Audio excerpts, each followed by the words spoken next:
Hey everyone, good to see you again. God's been doing a whole lot of stuff in my life, not just around the cancer. Obviously, He's more concerned about where I am personally and making me more like Him. These past couple weeks have been really hard, and I've had some hard lessons learned. And so just bear with me as I try to explain the journey that God's taking me through. I'm going to try and not skip over anything and build on it the way that He's been building it in my life. But the main thing that I kind of want to focus around today is how my cancer diagnosis and how it changed my everyday life. My life took a whole other turn. That sickness has revealed a more toxic sickness within my life, within my family. That there's been something there that I really didn't see before. And I honestly don't know that if God had not allowed me to get sick with cancer, I don't know that I would have seen it. I think that would have been a much harder journey. So it's kind of crazy to be like how God's multifaceted in the things that He's doing in my life. And that the hardest part of this journey right now really isn't going to be my breast cancer. It's going to be this other area that's unaddressed sin, which acts just as dangerous and as toxic as a cancer. And so now that I see it, it just like my breast cancer, it needs to be removed, okay? And need to not go towards any of that anymore, not let it in my life. And it's a lot to take in when you're dealing with it physically, and then you've got this other spiritual thing. So let me try to explain a little bit more. So my last devotional talked about how there is some distancing, some issues with my family that has come up and was been very painful for me. And so I've really been sitting and wondering, why? Why is this like this? What have I done to cause this? How did I get here? And kind of like, why has there been this almost abandonment thing? And so as I pray and I'm searching, God's starting to put some pieces together for me. And He starts directing at this idea of a generational sin. And the Bible talks about that the sins of the fathers will be passed down to the third or fourth generation. And if you don't take a look at that, if nobody addresses it, like it makes sense, right?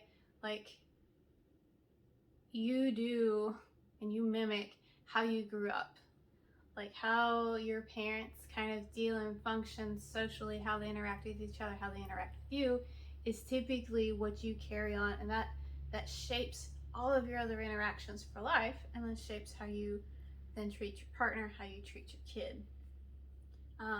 The goal would be that each generation we try to improve on that. We try to evaluate, look where it is that we mess up, because we're all people.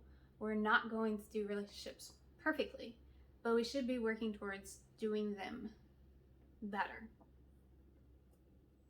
So I start looking, because I'm not being real physical right now. I'm doing keto diets, put the horse on the back burner, and I'm really just focusing on me and adjusting to life. But it's given me a lot of time to sit, to pray, and to think. And he's bringing me on this idea of generational sins. And I can see that there is something that I would not have seen if I wasn't sick. Because when I became sick, I kind of stopped chasing after people. I'm very much a people pleaser. Family's really big and important to me, and if you've watched any of my other videos, you would see that that's an aspect there. Like, it comes through. Like, family's big, and I like to take care of other people. I have actually a much harder time when it comes to taking care of me. And with cancer, you kind of have to self-focus, and it's a weird place to be. I don't really like. It's not my comfort zone. I'm used to being the one going after, helping, caring, being there for others. So the cancer basically stopped that. And I mean, even house chores, I'm not even on top of those, because I spent my time in prayer, spent my time researching, because if you're sick, you kind of want to know why, what to expect, how to move forward, how your life's going to change, and trying to find the right doctors. So I really haven't been reaching out, checking on other people, even just having like conversations, because it's like, I feel like a time crunch. Like, I don't have time for that. I have to figure out how to survive, which has been a whole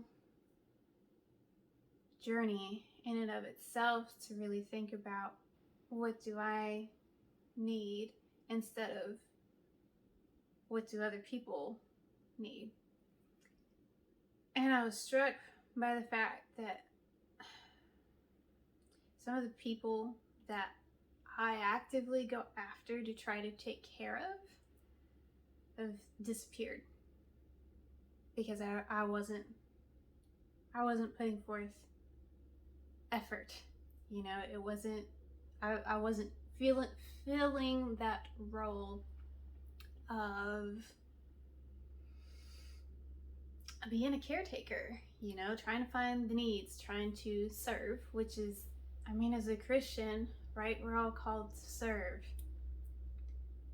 But it was interesting when the tables turn, and I literally can't do for other people, because the only one who's going to be the advocate for my health is me. How the relationship just changed. And I guess it really didn't change, but it allowed me to see it for what it really is. And then some ugly stuff came out of they disappeared. Then some ugly stuff came out. And if I had not gotten sick, I would still be doing the same behaviors that I was doing, going after, chasing, family. Like, I gotta meet people's needs. But because God put a stop to that, it allowed for the ugly to be plainly seen. Okay, the generational sin that I had no idea was there or present, and I had no clue how deeply it affected me. And I can look at the members of the family and I can see, that's where it is. That's how that injured that person. That's how that affected that one. And I start, my heart just starts breaking, because my eyes have been opened to this wrong that has just been the normal part of our lives. It's the normal part of our family. It's how we have functioned. And I'm so thankful that I see it, because it's just like the breast cancer. Okay, it's scary to have gone in because I found a lump, It's scary for the mammogram to have been like, it looks fishy. And then for the biopsy to say, yes, you have breast cancer at 33. Like, that's scary. But I would rather know that there's something wrong with my body, that there's a sickness, that there's something that has to come out. Because that means that healing can happen, okay? If I just don't want to accept that I have cancer, I could have avoided going to the doctors, but that doesn't change the reality that I do have cancer. And I would never be able to take the steps towards healing if I didn't know I had a problem, and if I didn't know what the problem was. And it is the exact same thing that's happening in my personal life with my relationships with, my family. I see now that there's something there that shouldn't be there, okay? And we have had this history of just kind of dealing with it, but not really.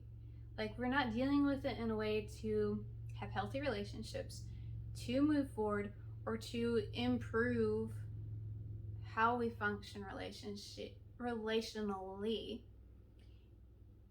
and that we don't carry that on to the next generation. We say, no, this stops here. We will not approve of this behavior anymore. Because it's a pattern of this bad behavior.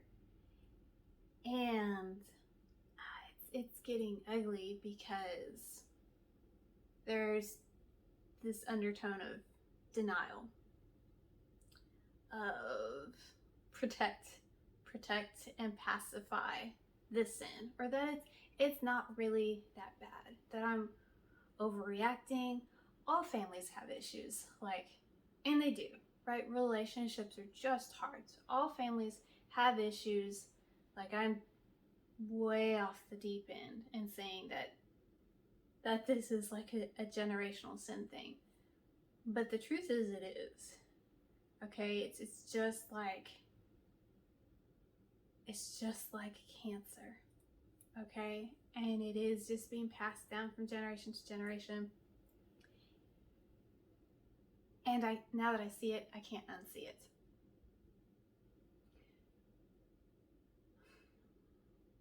So I'm trying to figure out the best way to kind of address it with my family. And I've asked that we all at some point meet in person, because there's something wrong in the family, and we need to talk about it, and we need to decide, does anybody want to do anything about it? Does anybody else see it? And if not, if nobody cares, if they just decide I'm off my rocker or just want to kick me out of the family, well then fine. But I will not participate in it anymore. I see it, so I cannot accept bad behavior. And that does not mean that I'm not being unloving. In fact, it's the very loving thing to do, because it's just like the sickness, just like the cancer. That's gotta come out. It might be painful, yes, but it's going to allow for healing. So no, I'm not gonna sit and be passive and just say, well, no, we're fine, or no, it's such a minor issue and everybody has problems, it's no big deal, because there's too much at stake. And I can look back now and I start connecting dots from our history of things, and I'm like, oh, that changes the way that I view my childhood, of interactions that were had, things that were said. As you can imagine, kind of bringing this up, it's like kicking a hornet's nest, okay? And everybody's mad and upset, and which is a lot to deal with. having to come to terms with my cancer is a lot to deal with, and then having to come to terms of, man, I gotta do something really uncomfortable with my family, and probably most of the people, if not all, don't want to hear it. And if they do hear it, they probably aren't going to listen, which means that that's the end of my relationship with those family members. And man, y'all, that's tough. And it's left me circling this past week of, is that the right way to handle this? Like, am I actually blaming my family of drawing their attention to this issue? Am I really being Christ-like in doing this? And it's been amazing because God has brought back affirmations of yes, yes, and yes. So I want to go over a few of those with y'all, because I know it can't just be my family has some area that needs major improvement. All right, the family in general in America has just suffered. It's gone downhill. It's been beaten up from every angle. And unless you really stop and evaluate how are you doing relationships, those areas never get improved. They never get healing. So I'm hoping by sharing the struggles that I'm going through, that maybe if you're dealing with some family issues, that it helps encourage you to know that you're not alone.